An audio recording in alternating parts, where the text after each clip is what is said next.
ओम नमः शिवाय, हर हर महादेव, जय महाकाल। कैसे हैं सब लोग। देखिए आज का जो वीडियो है ना वो बहुत ही ज्यादा विशेष होने वाला है कि अगर आपके घर में कुछ भी अच्छा नहीं हो रहा है, आप परेशान हो गए हो, उपाय करते करते आपके घर में धन की बहुत ज्यादा कमी है या धन कहीं से आ ही नहीं रहा है, कर्जा बहुत ज्यादा बढ़ गया है, बीमारियों ने आपके घर को घेरा हुआ है, घर में कोई ना कोई दोष हमेशा लगा हुआ रहता है, या फिर आपकी कोई मनोकामना है जो पशुपतिनाथ व्रत करने के बाद में भी पूरी नहीं हुई है ना, तो मात्र आपको छोटा सा उपाय करना है। एक चुटकी हल्दी और चावल को आपको लेकर के ये वाला उपाय करना है और आप देखिएगा महादेव की कृपा आप पर बरसेगी, आपकी सारी मनोकामनाएं पूरी जरूर होगी, चाहे वो धन से, चाहे वो कर से संबंधित हो, चाहे दोषों से संबंधित हो, चाहे आपकी कोई सी भी बीमारी या मनोकामना पूर्ति से संबंधित हो। पूज्य गुरु जी की कथा से सुन करके और समझ करके पूरे उपाय को बड़े ही विस्तार से बताऊंगा, परंतु उससे पहले आप सबसे एक छोटी सी गुजारिश करूंगा कि जो लोग पहली बार आए हैं चैनल को जरूर सब्सक्राइब कीजिएगा और वीडियो को लाइक करके महादेव जी का कोई सा भी प्यारा नाम कमेंट बॉक्स में लिखना मत भूलिएगा।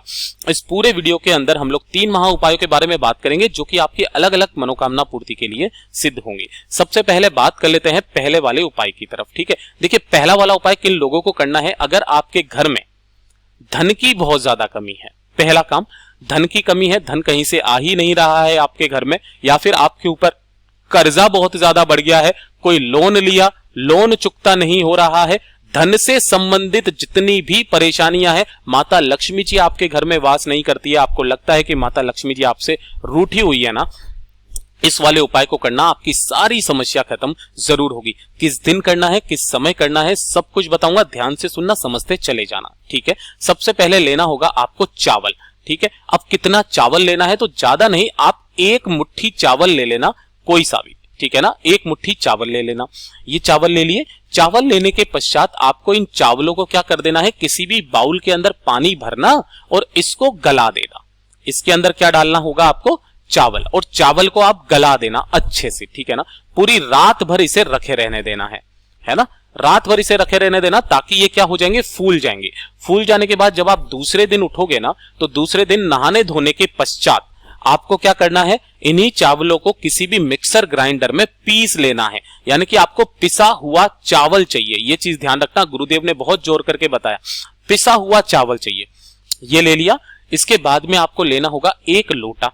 ठीक है ना, लोटा हमेशा इस वाले उपाय में कौन सा लोगे, तांबे का लोटा, जिसके अंदर आपको अपने घर का शुद्ध जल भरना है, और जो आपने चावल लिए थे ना, उन चावलों को भी, पिसे हुए चावलों को भी इसी वाले लोटे के अंदर डाल लेना है। पहला काम ये कर लिया। उसके पश्चात आपको क्या करना है, 1 चुटकी हल्दी लेनी है। देखिए मैं जब भी आपको हल्दी के बारे में बताऊं ना, हमेशा ध्यान में रखना, आपको इस तरीके से हल्दी की गांठ लेनी है, उसे पीस करके पाउडर फॉर्म में ले लेना। पिसी हुई हल्दी आपको डायरेक्ट नहीं लेनी है, इसको पीस करके आप काम में ले सकते हो। अगर नहीं है तो आप इस वाले उपाय को कर लेना, लेकिन कोशिश करना कि आप खड़ी हल्दी को पीस करके इसको काम में लें। ठीक है ना, तो 1 चुटकी आपको हल्दी इसी वाले लोटे के अंदर भी डाल देना है। अब इस लोटे के अंदर क्या क्या है मैं एक बार फिर से बता देता हूं। इसी लोटे के अंदर आपने पिसा हुआ गला हुआ चावल डाला है, बाकी लोटे को शुद्ध जल से भर लिया है, और आपने 1 चुटकी हल्दी डाला है। इसे लेकर के आप पहुंच जाना कहां पर, वट वृक्ष के नीचे। आपको और कहीं पर भी नहीं जाना है, ये वाला जो वट वृक्ष होता है आपके पितरों के समान होता है। ठीक है ना, आपको वट वृक्ष, जिसे हम बरगद का पेड़ भी कहते हैं, बड़ का पेड़ भी कहते हैं, आपको यहां पर जाना है और उस 1 लोटे को आपको इसकी जड़ों में समर्पित करना होगा। ओम नमः शिवाय, श्री शिवाय नमस्तुभ्यम का स्मरण करते हुए किन महादेव जी के नाम से, नाम जरूर ध्यान दीजिएगा, वटकेश्वर महादेव जी के नाम से। किसके नाम से, वटकेश्वर महादेव जी के नाम से आपको इस लोटे को यहां पर समर्पित कर देना है। गुरुदेव ने क्या बताया, किन किन दिनों पर करना है। पहला, आप सोमवार के दिन कर सकते हो इस वाले उपाय को, किसी भी एकादशी के दिन कर सकते हो, प्रदोष के दिन कर सकते हो, शिवरात्रि के दिन कर सकते हो, और अमावस्या के दिन कर सकते हो। शिवरात्रि और अमावस्या, ये चीज ध्यान में रख लेना। ये जो 5 तिथियां होती है ना, ये इसी वाले उपाय को करने की होती है, लेकिन अभी तक उपाय खत्म नहीं हुआ है, ध्यान से सुनना। आपने यहां पर उस लोटे जल को समर्पित कर दिया, वटकेश्वर महादेव जी के नाम से वापस चले जाइए।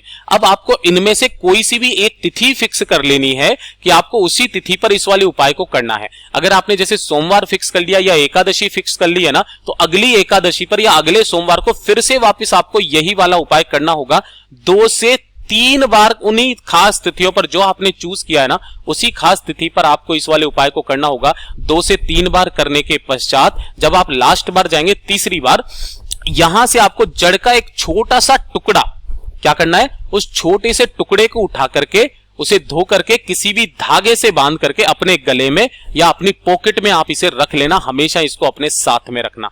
देखिएगा आपके घर में कभी भी धन संपदा वैभव की कमी नहीं रहेगी। जितना भी कर्जा होगा, बड़े से बड़ा भारी कर्जा, वो सारा उतर जाएगा। इतना असर होता है वटकेश्वर महादेव में, इतना असर होता है इस पेड़ की छोटी सी जड़ में। ये चीज ध्यान में रख लेना। मात्र एक बार इस उपाय को करने मात्र से आपके धन की सारी समस्याएं खत्म हो जाएंगी। अब बात कर लेते हैं दूसरे वाले उपाय की तरफ। ठीक है, दूसरा वाला उपाय किनको करना है? बीमारी को लेकर के। अगर आपके शरीर में कोई आंतरिक बीमारी है जिसकी वजह से आप काफी सालों से दवाइयां खा रहे हो, कुछ खत्म होने का नाम ही नहीं ले रही है ना, तो बीमारी एक ही बार में खत्म हो जाएगी। ध्यान से सुनना कैसे करना है। आपको लेना होगा मात्र एक दुर्वा। क्या लेना होगा?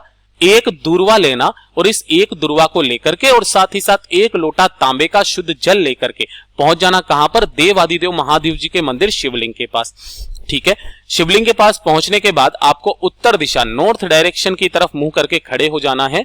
एक लोटा शुद्ध जल मेरे देवादिदेव महादेव जी को, यहां पर किन महादेव जी के नाम से समर्पित करोगे?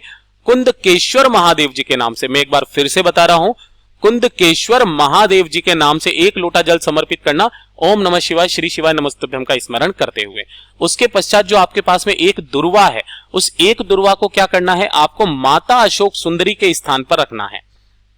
ठीक है ना, इस तरीके से कि डंडी रहेगी जलाधारी के तरफ। इसी के ऊपर जो भी व्यक्ति इस उपाय को कर रहा है ना, इसी के ऊपर अपना हाथ रखना, दाहिना हाथ, अपना नाम और गोत्र बोल के अपने बीमारी की कामना करना, और यहां से इस दूरवा को उठा करके पास में जो नंदी बाबा बैठे हुए हैं, नंदी बाबा के उठे वाले पैर पर टच करवा करके शिवलिंग को देखते हुए वहीं पर खड़े खड़े इसे खा लेना है, कुंदकेश्वर महादेव जी के नाम से। आप इस वाले उपाय को जो भी गुरुदेव ने खास तिथि बताई है, सोमवार, एकादशी, प्रदोष, अमावस्या, शिवरात्रि, इन 5 दिन ही आप करके देख लीजिए। 5 दिन के अंदर अंदर ही आपको असर दिखाई देने लग जाएगा। और अगर असर दिखाई देने लग जाए, इस वाले उपाय को इन्हीं तिथियों पर, खास तिथियों पर उपाय करना स्टार्ट कीजिएगा, आपकी सारी समस्याएं खत्म जरूर होगी। पूज्य गुरु जी का ये वाला उपाय बहुत ही ज्यादा खास और अद्भुत है, जरूर कीजिएगा। अब बात कर लेते हैं आज के इस वीडियो के सबसे आखिरी वाले उपाय की, जो कि होगी आपकी मनोकामना पूर्ति के लिए। अगर आपकी कोई मनोकामना है, कोई हृदय की बात है, पूरी हो ही नहीं रही है, पशुपति नाथ व्रत कर लिया, सोमवार अष्टमी कर ली, एकादशी कर लिया, सब कुछ कर लिया, लेकिन फिर भी आपकी कोई मनोकामना पूरी नहीं हो रही है ना, तो इससे सिंपल और सीधा उपाय आपको मिल ही नहीं सकता जीवन में। जो 5 मैंने तिथियां बताई है, गुरुदेव ने अपनी कथा में बताई, उन्हीं 5 तिथियों पर आपको हर दिन आपको ये वाला उपाय करना है। जब भी वो तिथि आ जाए उसी दिन आपको ये वाला उपाय करना है।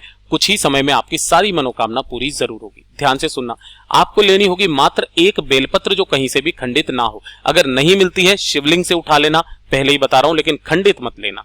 ठीक है, लेना होगा थोड़ा सा शहद। क्या लेना है? थोड़ा सा शहद लेना। ठीक है, उसके बाद में लेना होगा आपको लाल चंदन, लाल चंदन, और एक लोटा ले लेना शुद्ध जल। ठीक है ना, तांबे का लोटा। गुरुदेव ने कहा जब भी आप लाल चंदन लो ना, तो पिसा हुआ अवॉइड किया कीजिए। आप इस तरीके से मुठिया रखा कीजिए, इसे घिस करके और इसे काम में लिया कीजिए। ठीक है ना, अगर नहीं है तो आप पिसा हुआ भी ले सकते हैं, कोई दिक्कत नहीं है। अब जब आप महादेव जी के मंदिर शिवलिंग के पास में पहुंचोगे उन्हीं तिथियों पर, तब आपको करना क्या है? उत्तर दिशा, नॉर्थ डायरेक्शन की तरफ मुंह करके बैठ जाना। बैठ जाओगे। बैठ जाने के पश्चात जो आपने सबसे पहले एक लोटा शुद्ध जल लिया है ना, उस एक लोटा शुद्ध जल को मेरे देवादिदेव महादेव जी के ऊपर समर्पित कर देना। ओम नमः शिवाय, श्री शिवाय नमस्तुभ्यम पंचाक्षरी मंत्र या षडाक्षरी मंत्र का स्मरण करते हुए कर दिया। अब उसके बाद जो आपके पास में एक बेल पत्र है, इसको चढ़ाने का क्रम ध्यान दीजिएगा। सबसे बड़ी वाली जो पत्ती है, बीच वाली पत्ती, उसके चिकने हिस्से की तरफ इस पूरे पर आपको क्या लगाना है? शहद। इस पर तो लगाना है शहद। और ये जो नीचे की दोनों पत्तियां है ना, इन दोनों पत्तियों पर आपको क्या करना है? केवल लाल चंदन की एक एक बिंदी आपको लगानी है। अंग का संबोधन गुरुदेव ने बताया। अब भैया अंग का संबोधन जो होता है वो तो ये बिंदी होती है ना, तो आपको एक एक बिंदी यहां पर लगा देनी है। लगा दी। अब इसी वाली बेल पत्र को आपको इस जगह से, इस वाले स्थान से पकड़ करके शिवलिंग के ठीक ऊपर समर्पित करना होगा। कैसे? कि डंडी रहेगी जलाधारी के तरफ, बड़ी वाली पत्ती का मुख रहेगा आपकी तरफ और आपका मुख रहेगा उत्तर दिशा की तरफ। जिधर की तरफ आपने शहद और लाल चंदन लगाया है वो शिवलिंग से टच होना चाहिए। यहां पर रखने के पश्चात इसी बेलपत्र के ऊपर अपना हाथ रखना, दाहिना हाथ, अपना नाम और गोत्र बोल करके, अपनी मनोकामना बोल करके वापस चले आ जाना। और एक बार भोले बाबा को जब आप जा रहे होगे ना, पलट करके जरूर देखना और मुस्कुरा करके जरूर जाना। मेरा बाबा चाहेगा तो 1 से 2 महीने के अंदर अंदर आपकी जो भी कामना होगी वो पूरी जरूर होगी। पूज्य गुरु जी के ये सभी उपाय बहुत ही ज्यादा खास और अद्भुत है, जरूर कीजिएगा। साथ ही साथ वीडियो अगर पसंद आया हो तो लाइक जरूर करना, चैनल को सब्सक्राइब जरूर कीजिएगा। मैं मिलता हूं आपसे अगले वीडियो में, तब तक के लिए ओम नमः शिवाय, जय महाकाल, जय शिव शंकर, श्री शिवाय नमस्तुभ्यम।